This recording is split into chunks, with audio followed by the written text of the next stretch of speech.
ಎರಡೇ ನಿಮಿಷ. ಮಾನ್ಯ ಅಧ್ಯಕ್ಷರೇ, ಕೆಪಿಎಸ್ಸಿ ಅಭ್ಯರ್ಥಿಗಳು ಅಭ್ಯಾಸ ಮಾಡುವಂತ ದೊಡ್ಡ ಕೇಂದ್ರ ನನ್ನ ಕ್ಷೇತ್ರ ಧಾರವಾಡ. ಲಕ್ಷಾಂತರ ಜನ ಅಲ್ಲೇ ಅಭ್ಯರ್ಥಿಗಳು ಅಲ್ಲ, ಅದರಲ್ಲಿ ಅವ್ರದ್ದು ಗೋಳು, ಅವ್ರದ್ದು ನೋವು ನೀವು ನೋಡ್ಬಿಟ್ರ ಮಕ್ಕಳನ್ನ ಮನೆಯಲ್ಲಿ ಬಿಟ್ಟು ಬಂದು ಅವ್ರು ಬಂದಲ್ಲ ಇದರಲ್ಲಿ ಮಾನ್ಯ ನಮ್ಮ ವಿರೋಧ ಪಕ್ಷದ ನಾಯಕರು ಕಳೆದ ವರ್ಷ 2 ದಿನ ಸುಮಾರು 2-3 ಗಂಟೆ ನೀವು ಅವಕಾಶ ಮಾಡಿದ್ರೆ ಅದ್ರ ಪ್ರಕಾರ ಬಹಳ ಉತ್ತಮ ರೀತಿಯಿಂದ ಕೆಪಿಎಸ್ಸಿ ಬಗ್ಗೆ ಮಾತಾಡಿದ್ರು. ಮುಖ್ಯಮಂತ್ರಿಗಳು ಕೂಡ ಅದನ್ನು ಮೆಚ್ಕೊಂಡ್ರು. ಹೌದು ಅಶೋಕ್ ಅವರೇ, ನೀವು ಹೇಳಿದ್ದೆಲ್ಲ ಸರಿ ಇದೆ, ನಾವು ಅದ್ರ ಬಗ್ಗೆ ಕ್ರಮ ತೆಗೆದುಕೊಳ್ತೇವೆ ಅಂತ ಹೇಳಿ.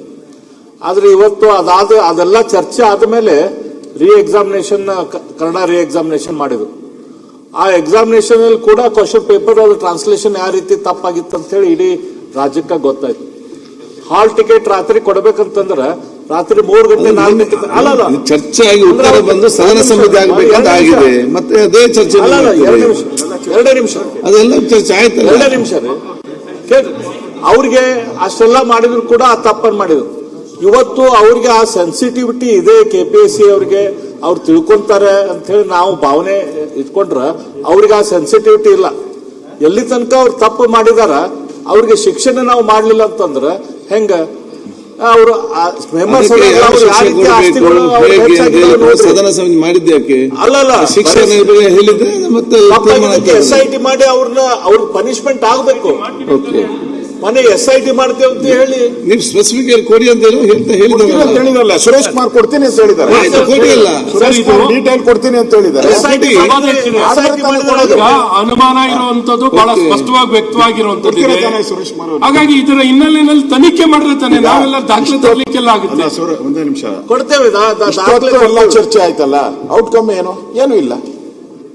ಎಂತ ಔಟ್ಪುಟ್ ಆಗೋದು ಇಲ್ಲಿ ಹೇಳ್ಬೇಕು. ಈಗ ನಾವು ಸುರೇಶ್ ಕುಮಾರ್ ಕೊಡ್ತೀನಿ ಅಂತ ಹೇಳಿದ್ದಾರೆ, ದಾಖಲೆಯನ್ನ ನಾನು ಕೊಡ್ತೀನಿ ಅಂತ ಹೇಳಿದ್ದಾರೆ. ದಾಖಲೆ ಕೊಡ್ತಾರೆ, ತನಿಖೆಗೆ ಕೊಡ್ಬೇಕಲ್ಲ, ಹೇಳ್ಬೇಕಲ್ಲ. ಕೊಟ್ಟರೆ ತನಿಖೆ ಮಾಡ್ತಾರೆ ಹೇಳಿದ್ರೆ ಅವರು ಹೇಳಿಲ್ಲ. ಅವರು ಪ್ರಿಯಾಂಕ್ ಅವರೇ ಕೊಟ್ಟರೆ ತನಿಖೆ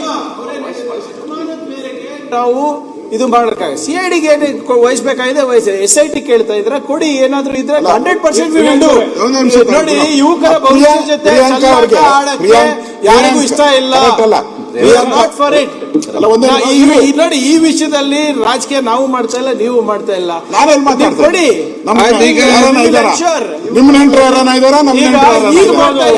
ಈಗ ನೋಡಿ, ಸರ್ಕಾರ ಕೂಡ ಸದನ ಸಮಿತಿ ಮಾಡೋದು ಹೇಳಿದೆ, ನೀವು ಕೂಡ ಅದನ್ನು ಒಪ್ಪಿದ್ದೀರಿ.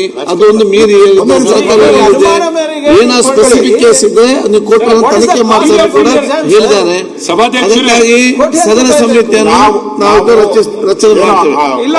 ಈಗ ಅದೇ ಇಂಟೆನ್ಷನ್ ನಾವು ಏನು ಇಟ್ಕೊಂಡಿಲ್ಲ. ಒಂದೇ ನಿಮಿಷ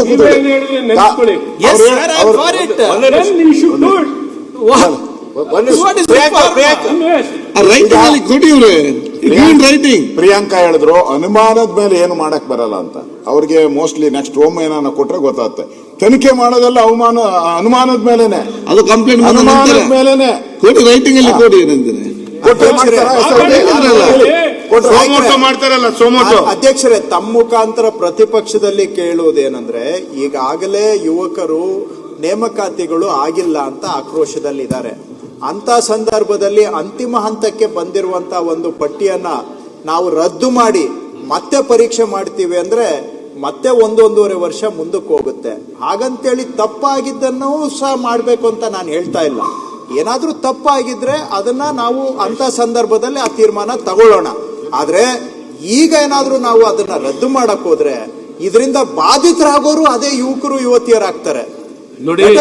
ಇನ್ನು 2 ವರ್ಷ ಮುಂದಕ್ಕೆ ಹೋದ್ರೆ ರಿಕ್ರೂಟ್ಮೆಂಟ್ ಅವರ ಆಕ್ರೋಶ ನೀವು ಫೇಸ್ ಮಾಡಕ್ಕಾಗಲ್ಲ, ನಾವು ಫೇಸ್ ಮಾಡಕ್ಕಾಗಲ್ಲ. ಅಲ್ಲ, 2 ವರ್ಷ ಕೇಳ್ತಾ ಇದ್ದೇನೆ. SIT ಮಾಡಿ ಎನ್ಕ್ವೈರಿ ಮಾಡ್ರಿ, ಪನಿಷ್ಮೆಂಟ್ ಮಾಡ್ರಿ. Let us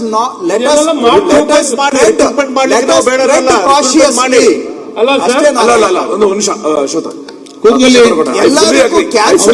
I fully agri.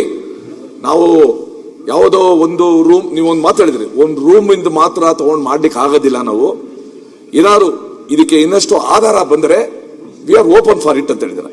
ಖಂಡಿತ ಇನ್ನ 3-4 ದಿವಸದಲ್ಲಿ ಈ ಯುವಕರ ನಡುವೆ ಯಾವ್ಯಾವ ಕಾರಣಕ್ಕೋಸ್ಕರ ಈ ಮೇನ್ ಎಕ್ಸಾಮ್ ಅಲ್ಲಿ ಬಹಳ ಹೇರಾಫೇರಿ ಆಗಿದೆ ಅಂತ ಅನ್ಸಿದೆ, ಆ ಗ್ರೌಂಡ್ ನಾನು ನಿಮ್ಗೆ ಕೊಡ್ತೀನಿ. ಅದನ್ನ ಆಧರಿಸಿ ಮುಂದಿನ ಕ್ರಮ ನೀವು ತಗೊಳ್ಳಿ. ಓಕೆ. ಕ್ಷಣ ಕ್ಷಣದ ಸುದ್ದಿಗಳಿಗಾಗಿ ಫ್ರೀಡಂ ಟಿವಿ ಸಬ್ಸ್ಕ್ರೈಬ್ ಮಾಡಿ, ಲೈಕ್ ಮಾಡಿ ಹಾಗೂ ಫಾಲೋ ಮಾಡಿ. ಹೊಸ ಸುದ್ದಿಗಳ ನೋಟಿಫಿಕೇಶನ್ಗಾಗಿ ಬೆಲ್ ಐಕಾನ್ ಮೇಲೆ ಕ್ಲಿಕ್ ಮಾಡಿ.